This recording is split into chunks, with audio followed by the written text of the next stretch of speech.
I'm starting to get warm. You can cool it down. I'm good. I want you to be it starts to comfortable, make Julia. it difficult to breathe. I know.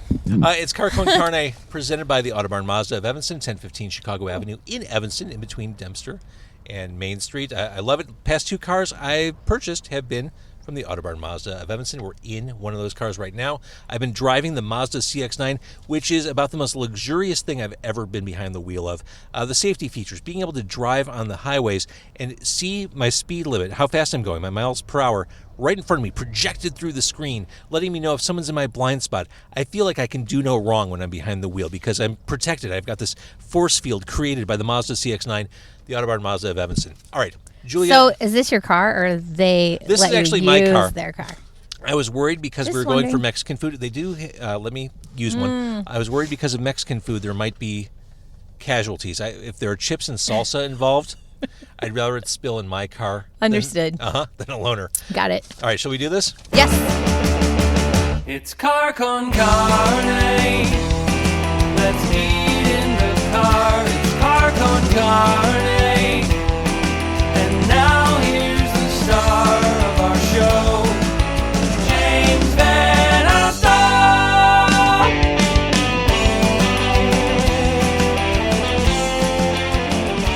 Okay. Now, that's Julia Nash right there. That's her husband, Mark, in the back seat. The second we got in, Julia was very cold, so I cranked the heat. I'm breaking a sweat. I know. Turn it down. It's okay. I want you to be comfortable, but I'm also going to override that by invoking my own Do it. comfort. I'll tell you when I'm too cold. Industrial Accident, the story of Wax Trax Records, is the documentary. It is the movie.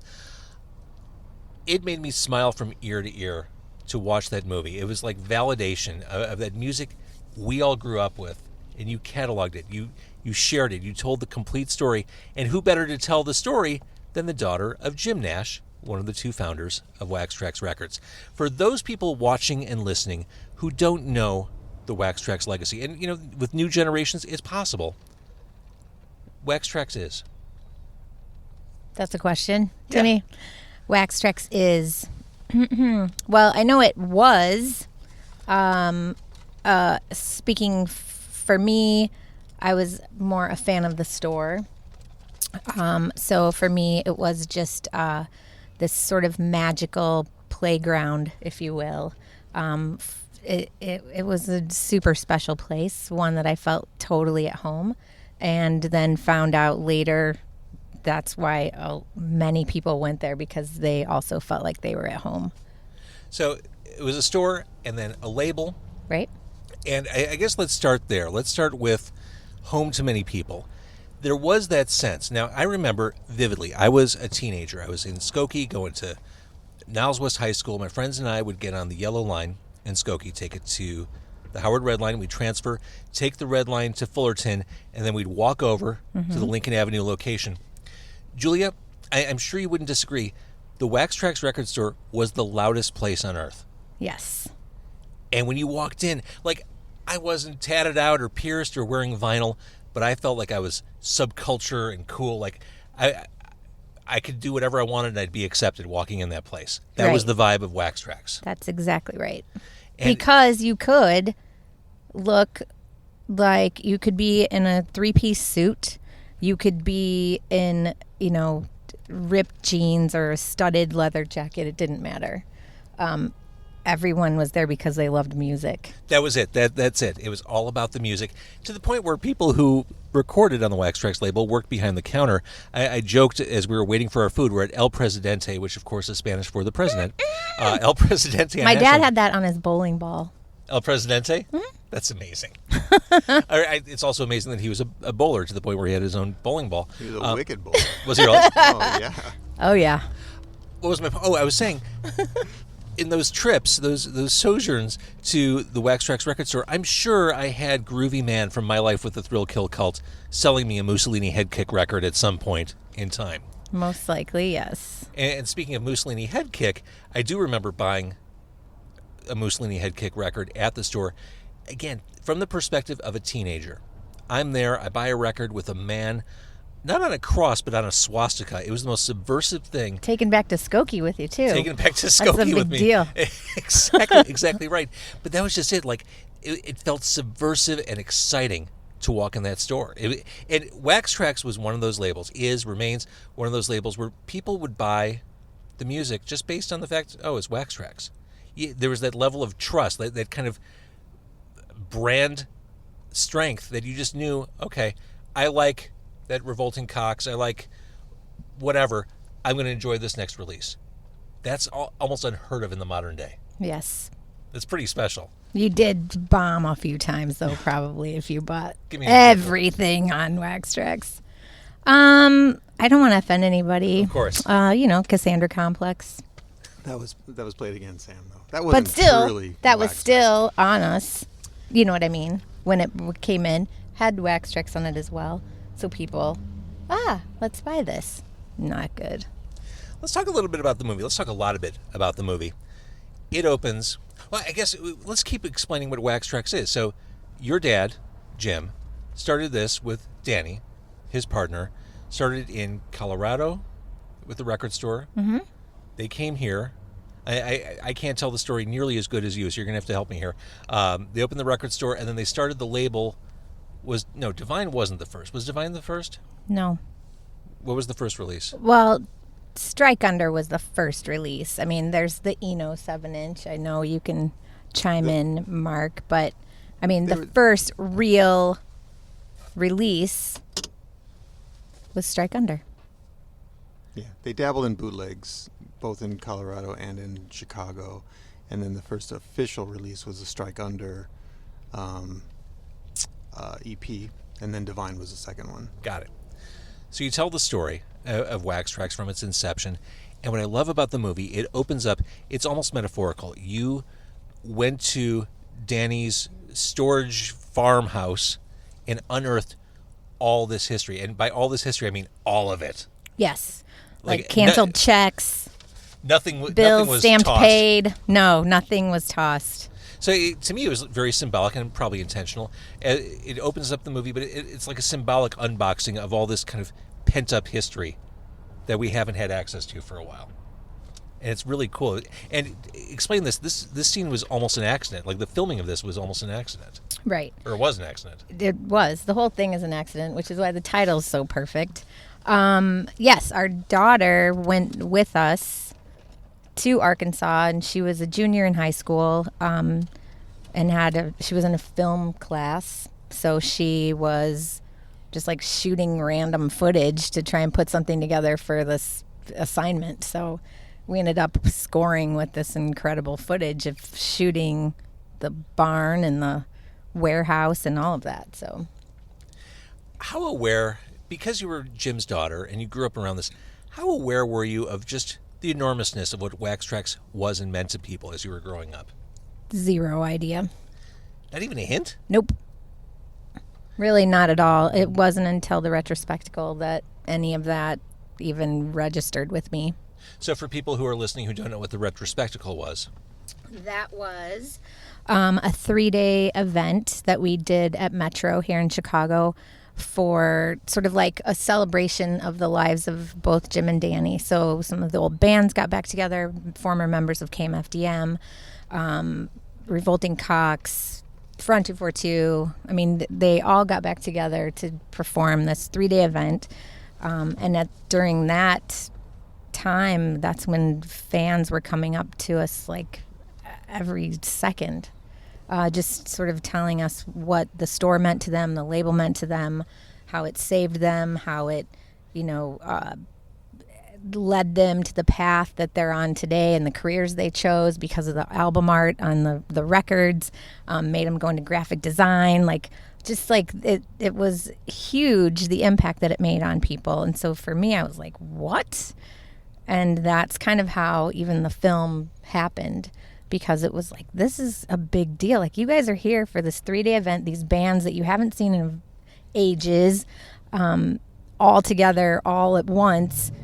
But these are the two guys that were responsible for all of this happening. So you should know, if they made that big of an impact on your life, you need to know about them. Yeah. So that was really kind of how it happened. And the Retrospectacle is covered in Industrial Accident. We should bust out some food.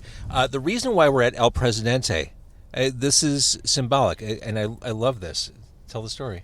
So El Presidente was originally on Lincoln and Lil, I believe. It was just this very tiny little restaurant, painted in red, had like maybe 4 or 5 booths, and then like bar stools at a counter, and a really great jukebox with the Super Bowl shuffle on it.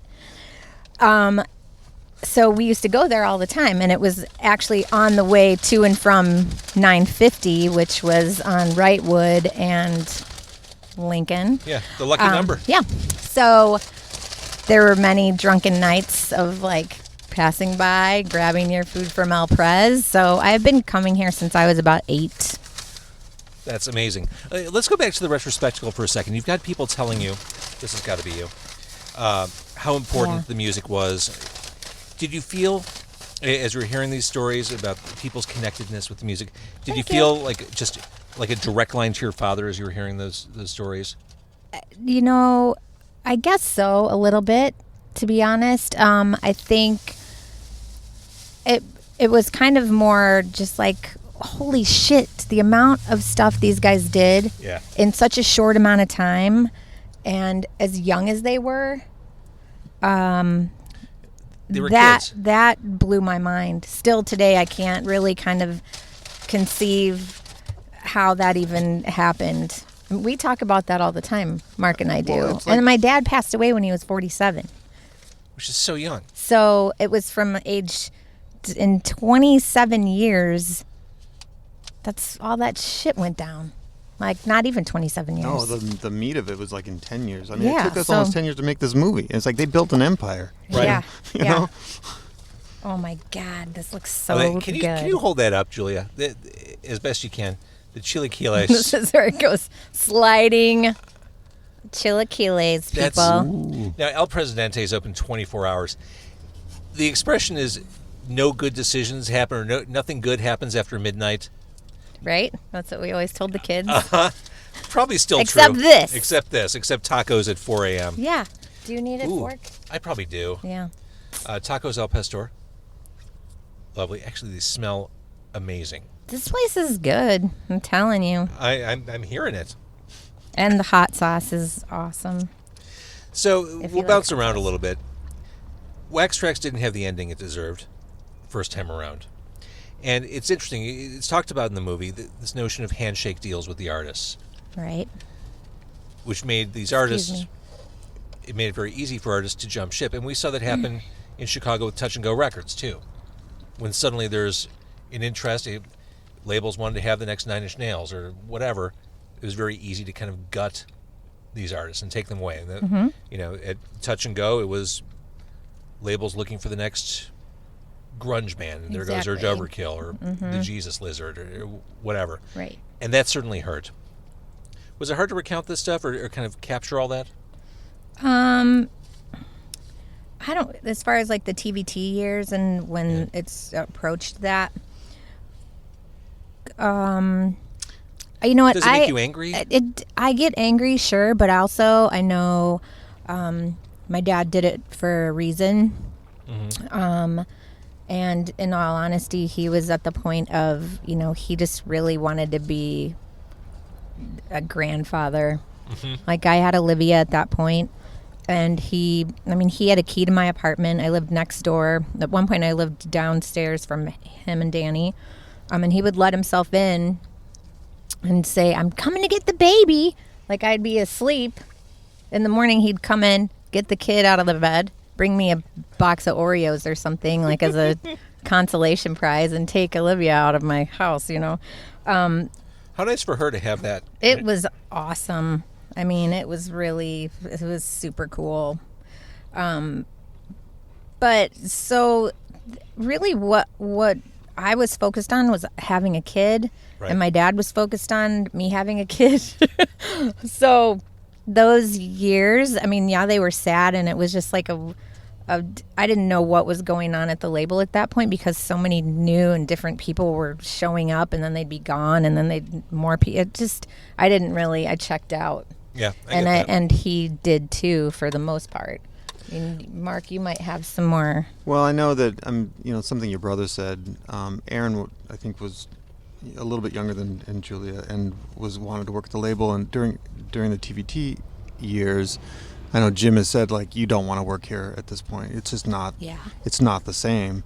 And I think TVT probably held it together for them until Jim died, and then after that, it was just like, I mean, it was beyond a sinking ship. It just, they would just, use the label to just throw anything into, because it had a name to it, but there was really no focus or any kind of like vision, and that really put Danny into a really tough spot because he really couldn't do anything. Yeah. Right. And so, that was a dark time. It was a very dark time after Jim died.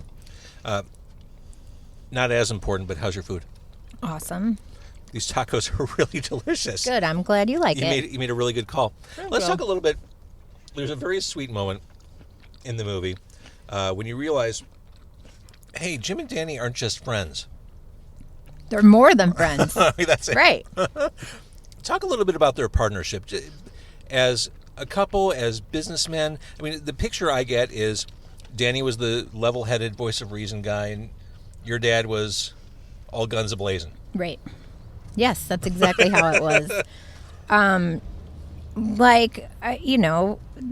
Opposites attract. You need that balance. Yep. You need the excitement. You need it worked. As far as their relationship, I think seeing them kiss in that mirror was really like the one and very, very few times that I ever thought of them as a couple after that.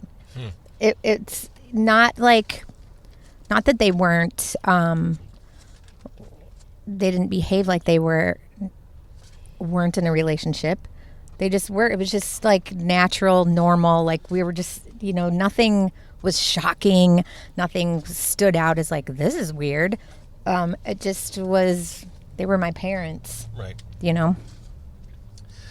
Jumping around to music, how important was ministry to Wax Trax in the early days? The story about Al Jorgensen walking off the street and playing his demo, it just blows my mind that is a thing that actually happened. Like, hey, listen to my stuff, and it worked. Right. How big of a part did they play? Or how important? I wouldn't say how big of a part, but I think it was very important. Sorry, that first Cold Life release, that became like one of the biggest in the early days. Like that was kind of seed money to start all this other stuff, and you can't. I mean, all those side projects that Al did were incredible. I mean, that's like really some of my favorite stuff on the label. right. Is Chris Connelly an MVP? Hell yes. In fact, he'd be in this car right now if he could be. He's my sidekick usually. Well, aside from Mark, of course. Of course. But Chris is always my go-to to do interviews with because he's so fun.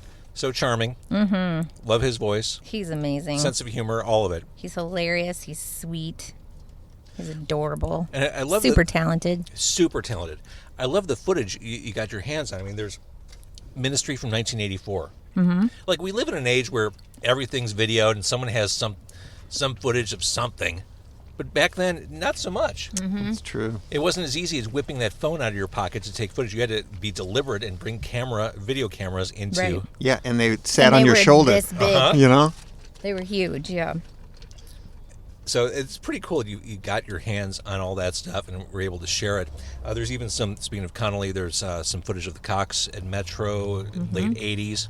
I love seeing that stuff. And in fact, I walked away from that thinking, I want to see more and more. Like, Did you go to that show? No. Man.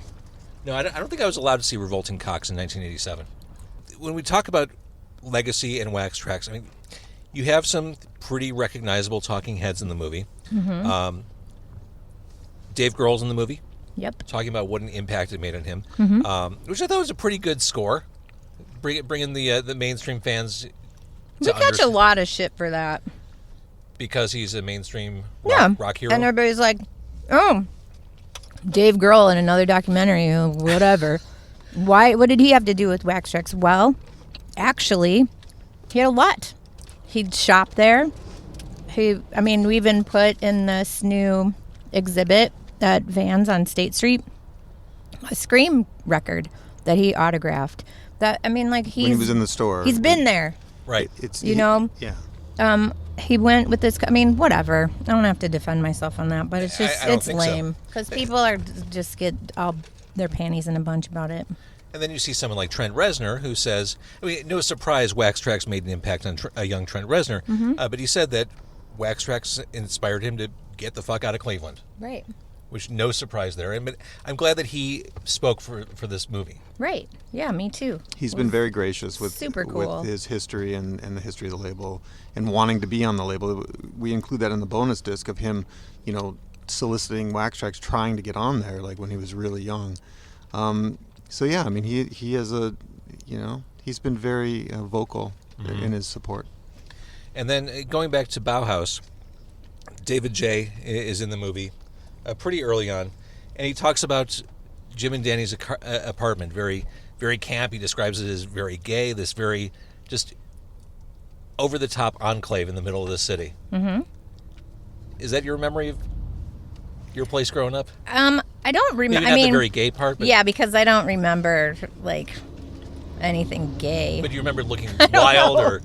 They always had just awesome shit. They had giant fish tanks with saltwater fish in them, giant piranha fish tank. They had huge surgical lamps in their place. They had just all kinds of random crazy stuff. Probably the most gay thing they had was a Fiesta wear collection. You know what I mean? But the rest of it was just a super crazy fun house. It was a super cool place. The going back to Trent, the Trent version of Supernaut wraps up the whole thing. Mm-hmm. That was kind of interesting when that happened in the 90s, where the Trent version suddenly started appearing all across the country. I remember playing that on Q101 for a while. See, I don't remember that. I hate to tell you. Oh. Yeah, they released it on the black box because before that it had been because there was some friction with TVT who had Trent at that time, right, and wouldn't allow it, would not allow it at all, and so it's just kind of the irony that it ended up being kind of a TVT release on the black box too, but. And for people who don't know, the black box, I have one. It's one of my proudest CDs or CD collections at home. It's this metallic box. It's a retrospective of Wax Trax, and it includes audio tape, reel-to-reel audio tape, bunched up, chopped up at the bottom of this metal container. It's nuts, and I still have all the tape in there. I love it. That is such a cool and striking looking. And that was a super cool release. Super cool. Great design. Mm-hmm. Amazing. Yeah, the first 13 years. That's what it is. The Black Box first 13 retrospective. So the movie, Industrial Accident. Oh, I should mention Car Con Carne, presented by the Autobarn Mazda of Evanston. Cilantro, stuck in my teeth. Chips on my chest. There you go. Score all the way around. So the movie currently is only available as a Blu-ray and DVD, correct? Yep. Correct. The obvious question is, when does it move to streaming? That's a good question. Well, streaming is still later this year, but the digital download will be available next month. Actually, June 4th. In time for Father's Day. Perfect. We haven't announced that yet, so you just got an exclusive. Yeah, exclusive. Take that, Mazda. Autobarn. Barn. Barn. It's a barn. All right, so the streaming later this year, digital download imminent. I guess the next question is, as curators and as shepherds of this label, and having spent so much time... Indiana Jones, I think. The Indiana Jones. She was just referenced as the Indiana Jones of industrial music by Rolling Stone. For uncovering... Yeah, isn't that hilarious? Going into Danny's and now temple. And a shepherd. Yeah, you're a shepherd. You're Indiana Jones. But as the Have you ever tried to eat rice on one of these little plastic whiteboards? It can be done. So not easy. what do you do with this? I mean, you've got the movie, which took you many years, and labor of love. Where do you go next? I mean, do you try to revive it? Do you try to? No, for sure not. It's done. Well, as far, I mean, okay, Mark always tells me, never say never. Don't close the door on anything. I'm sorry.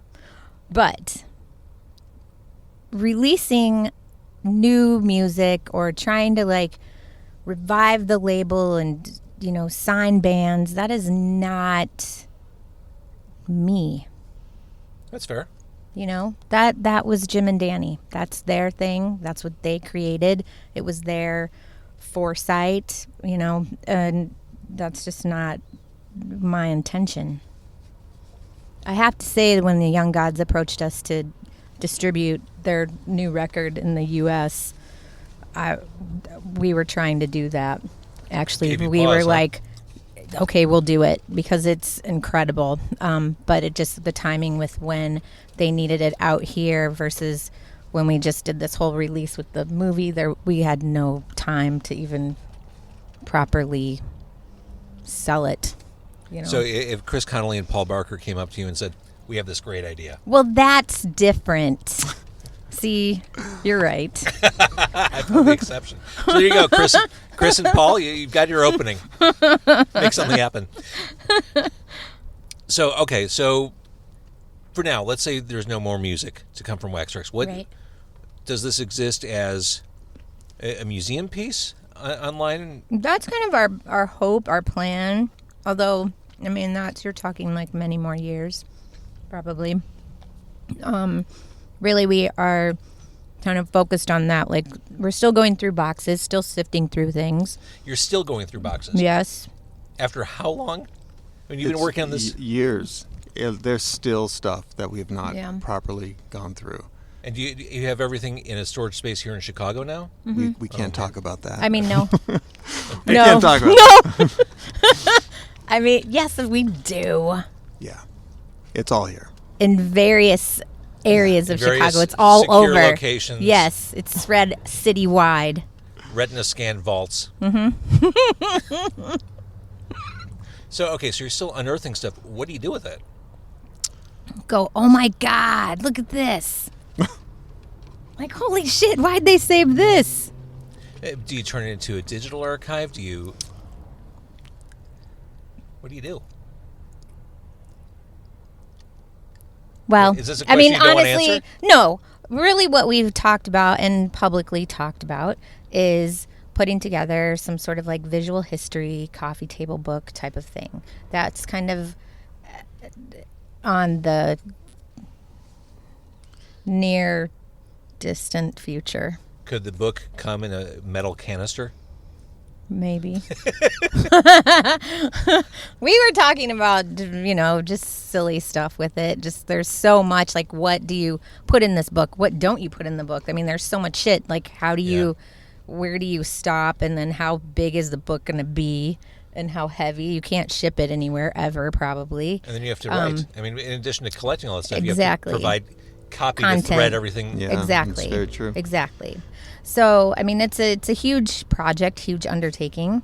The other is some sort of museum piece, whether it's, you know, stationary in some like permanent location, whether it's, you know, traveling, I don't know. But the fact is these guys saved everything. So it's, you know, it runs decades. It's not just Wax Trax releases, it's music and memorabilia from the 60s on. So as you go through the stuff, you just totally nerd out as a music fan? And then we have to hide shit from the kids because they're all like, I just got a new apartment. Can I just, one of those Bowie posters would be great.